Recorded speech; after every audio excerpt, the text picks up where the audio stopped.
ازيكم يا بنات؟ عاملين ايه؟ اهلا بيكم معايا في قناه دودي وصفاتها السهله. عاملين ايه في التلج اللي احنا فيه ده؟ النهارده بقى هنعمل اكله شتويه اصيله تحفه ما بيختلفش عليها اتنين. تعالوا كده نسمي الله ونصلي على الرسول ونبدا الفيديو بتاعي النهارده. بس ما تنسيش اللايك لو انتي مشتركه في القناه، ولو مش مشتركه يا ريت تعملي لايك وتدوسي على الاشتراك وتفعلي كلمه الكل وتفعلي الجرس عشان كل ما انزل فيديو يوصلك اشعار بيه. هنا اول حاجه بقى نسمي الله كده، وجبت حله كبيره، حله كبيره كده ما شاء الله. حطيت فيها حبه زيت صغيرين ومعلقه سمنه كده حلوه محترمه. هنعمل ايه في السمنه والزيت ده؟ هنشوف دلوقتي. هنعمل احلى شويه عدس في البرد اللي احنا فيه ده، حاجه كده تحفه. جربوا الطريقه بتاعه العدس بتاعتي دي، هتعجبكم جدا جدا. انا هنا بقى مقطعه كميه كبيره من الجزر، يعني حوالي 3 كيلو كده من الجزر، وحطيتهم مع السمنه والزيت اللي انا سخنتهم دول، وهبتدي اشوح فيهم كويس جدا جدا. عايزه صوت الطشطشه كده بتاعه الجزر تطلع معايا.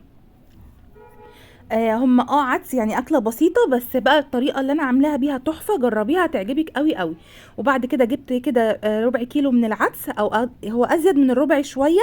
غسلتهم غسله كويسه قوي قوي، ورحت نازله عليها جزر زي ما انتم شايفين.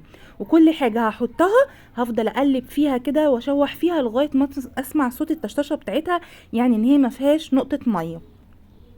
هنا كمان مقطعه بطاطس، مقطعه حوالي 2 كيلو بطاطس، مقطعاهم، لا ده كيلو ونص بطاطس، مقطعاهم برضو شرايح صغننه قوي قوي ورفيعه قوي، عشان ما تاخدش معايا سوا على النار، يعني ما تاخدش وقت كتير على النار. وبرضو هشوح زي ما انتم شايفين كده. كل حاجه هحطها لازم اخدها تشويحه كده، واسمع صوتها كده وهي بتعمل صوت الطشطشه الحلو ده. عايزه اقولك ان العدس ده من الاكلات التحفه، اللي احنا يعني لما بنعمل عدس عندنا في البيت بيبقى عندنا كده يعني بهجه في البيت كله. وعامله بقى كميه، يعني انا عامله حبه محترمين، انا يعني هنقضي كده اليومين بالعدس ده.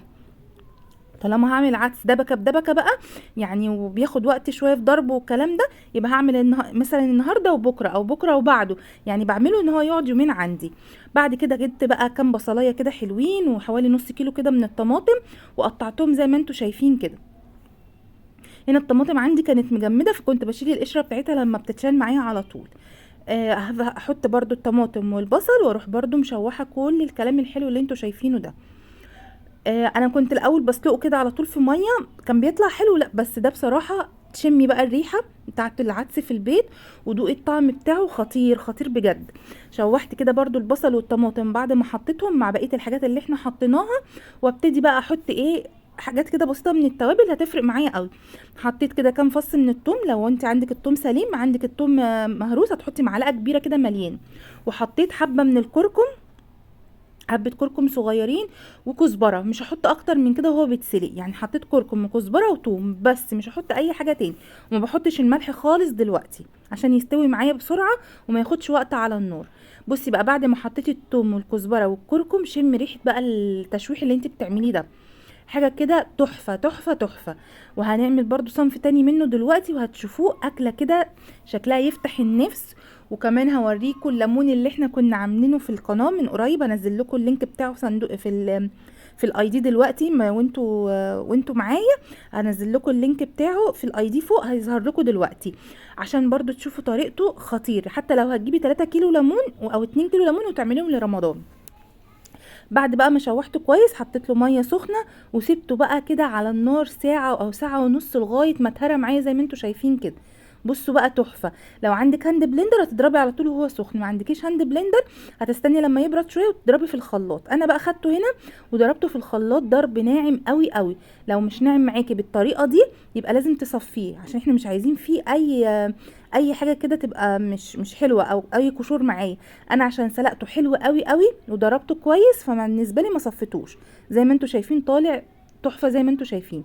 هبتدي بقى انزل بالملح بتاعي، احدق بقى العدس بتاعي زي ما انتوا شايفين. انا هنا عملت حله كبيره وحله صغيره، الحله الصغيره دي انا عاملاها اخف من الكبيره. ليه؟ هتشوفوا دلوقتي. حطيت بقى حبه شطه حلوين، طبعا ما بيبقى سبايسي كده بقى في السقعه دي مش قادره اقولك. وحبه كمون على الحله الكبيره، بس ما حطيتش كمون على الحله الصغيره. ليه؟ برضو هتعرفوا دلوقتي. والكزبره هنا وهنا برضو هحطها، يبقى انا اللي ما حطيتوش بس الكمون في الحله الصغيره، ما حطيتش كمون. هي دي التوابل اللي العدس بيحتاجها. كم مكعب بقى كده من الزبده، انزلي بيهم بقى على الشوربه دي. حكايه حكايه. التاني برضو ما حطيتلوش زبده، لان هنعمل فيه حاجه هنحط لها فيه زبده. بصوا لونه، شايفين لون العدس بتاعي تحفه ازاي؟ ولا طعمه بقى وريحته مش قادره اقول لك عامل ازاي. لو وصلتي بقى لغايه الدقيقه الخامسه انزلي بسرعه كده اعملي لي لايك حلو وكومنت حلو بيشجعني. وكمان لو انت مش مشتركه اشتركي في القناه وفعلي كلمه الكل على الجرس عشان كل ما انزل فيديو يوصلك اشعار بيه ان شاء الله. خلاص هسيبه بقى كده يغلي. خلاص الحله الكبيره كده بالنسبه لي خلاص انا خلصتها. هنيجي بقى للحله الصغيره دي، انا عاملاها الشوربه فيها اخف شويه. ليه؟ عشان هنعمل له بقى ده بشعريه. هنحمر حبه شعريه حلوين. حطيت كده حبه زيت وكم مكعب كده من الزبده وتوصيت شويه عشان طبعا انا دي ما حطيتلهاش اي زبده، انا حطيت الزبده في الحله الكبيره بس. هسيح بقى الزبده كده وهنزل معايا بحبه من الشعريه. انتي بقى الشعريه دي على حسب ما انتي بتحبيها كتير بتحبيها قليله، على حسب ما انتي بتحبيها. انا بقى ولادي بيحبوها كتير عشان بياكلوها كده بالمعلقه، يعني بياكلوا الرز العدس بالشعريه بياكلوه كده بالمعلقه، مش بيحطوا في عيش ولا اي حاجه. هحمر بقى الشعريه اخليها بقى لون جولد كده، وهتشوفي هنحط لها اضافات ايه تاني هتودي العدس ده في حته تانية. وقلبت ريحه البيت بجد بجد، قلبت ريحه البيت. بصوا بقى اول ما بيوصل معايا للون ده الشعريه، اول ما بتوصل معايا للدرجه دي هبتدي كده اديها تقلبتين وانزل معايا بمعلقه توم محترمه، معلقه توم حلوه. والعدس اللي هو الشوربه برده هحط له معلقه توم. بصوا انا حطيت هنا معلقه توم على الشعريه واحط معلقه توم على الشوربه. خلاص هشوح بقى الشعريه مع التوم كده وشمي بقى الريحه خطيره بجد، ريحه تحفه. هحط طبعا احنا لو تفتكروا ما حطيناش كمون في الحله الصغيره. حطيت معلقه واحده من الكمون على الشعريه وهي بتتحمر مع التوم. يا خراشي على الريحه بقى بجد، ريحه تحفه تحفه تحفه، هتعجبكم قوي قوي. خلاص هبتدي بقى ان انا اشوحها وهديها لدرجه اللون دي، واجيب الحله بقى وهي بتغلي كده وانزل بالعدس بتاعي زي ما انتم شايفين. الله على الجمال، الله على الريحه بجد، حكايه هتعجبكم جدا جدا. بصوا بقى الجمال، هو بقى كده خلاص غلي. هطفي عليه مش هتسيبه اكتر من كده. الهباب شعريه انا بحطه والعدس بيغلي عشان هو يغلي مع الشعريه غلوه واحده، وبطفي النار على طول واغطيه. مفيش دقيقتين بالظبط وغرفي بقى منه احلى حبه عدس بشعريه. بصوا الجمال، هيتقل عن كده دلوقتي اما الشعريه تتشرب. والتاني كمان غلي. عايزه اقول لكم لونه تحفه، لونه تحفه. معرفش بقى هو ظاهر معاكم في التصوير ولا لا. تعالوا بقى هنا اوريكم الجمال والمربى اللي احنا عاملينها دي، حاجه كده تحفه. ده البطرمان، ده الليمون اللي احنا عملناه وصورناه من فتره. تعالوا بقى شوفوه كده، خطير بجد. الحقيقه هتليك حتى لو 2 كيلو واعملي بطرمان كده لرمضان. بصي الجمال، تحفه، عامل زي المربى بالظبط. تعالي هوريك كمان، هقطع لك منه واوريكي وش البطرمان بتاعي ولا لونه غير ولا عمل اي بكتيريا. وعارفين الميه بتاعته دي انا باخدها كده احطها على الاكل واكلها من كتر جمالها ومن كتر ما هي تحفه. يعني بصوا وشه عامل ازاي، حبة المية دول لوحدهم حكاية. بصوا لون الجزر، ولا الجزر اتهرى ولا الليمون اتهرى، تحفة بجد، خطير قوي. جربوا الطريقة بتاعتي في الليمون هتعجبكم. هنا بقى كنت حضرت العدس زي ما انتم شايفين، حطيت كده مكعب زبدة في كل طبق كده بيديها طعم تحفة. بصوا بالشعرية كمان، وقطعت كمان عملت كمان بصل اخضر بقى عشان نعمل كده دماغ بالعدس بتاعنا، ورشة فلفل اسود كده من فوق الوش.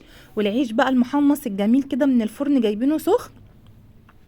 اكله بجد شتوي شتوي، يعني دي الاكله الرسميه بتاعت الشتاء بتاعنا، هي والمحشي طبعا. يا رب الفيديو بتاعي النهارده يعجبكم وتقولوا رايكم في الكومنتات. ولو انت اول مره بتشوفيني ما تنسيش تعملي اشتراك في القناه وتفعلي كلمه الكل على الجرس عشان كل ما انزل فيديو يوصلك اشعار بيه.